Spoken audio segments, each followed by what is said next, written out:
Hi guys, welcome to my channel. Bali ngayon guys, ito yung Rusi RFI ko na ayaw mag start. So makikita niya nakailaw yung indicator. So i-start ko guys nakapreno ko. Yan umiilaw siya. So ayan. Yan guys, ayaw. So checkin ko ngayon kung sira nito is yung wiring or baterya. A few moments later.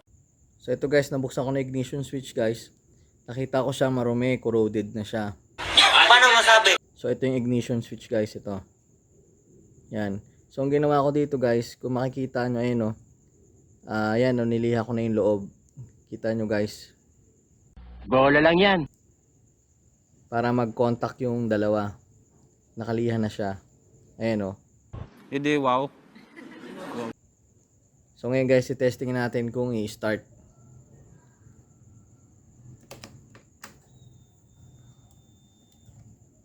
Teka, hindi pala siya i-start pag hindi ka nakapreno. Gago! Hindi siya i-start pag hindi siya nakapreno. Yan ang safety ng Rusi.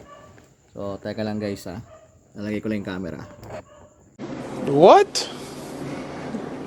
Bro, what are you talking about, man? So ito guys, i-start ko. Ang galing! Ang galing!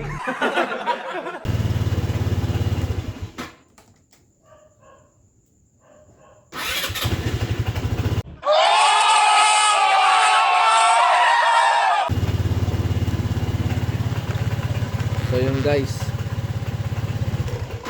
So kaya wag kayong kakabahan pag ayaw umi-start yung motor nyo. Meron pa naman kayong kickstart Kahit wala to, kahit hindi siya gumagana, meron pa kayong kickstart. Tapos guys, wag muna kayo kagad magpapagawa kasi baka sabihin sa inyo ng mekaniko sira kagad yung starter, mga ganun bla bla bla. Lagi nyo checkin muna yung kung ano yung source ng sira.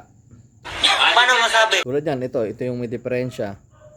Diyan muna kayo mag-base. Ngayon, pag na-check nyo dyan dyan ang sira, so, or hindi dyan ang sira, checkin nyo yung battery, baka mahina na yung battery nyo guys. Thank you for watching.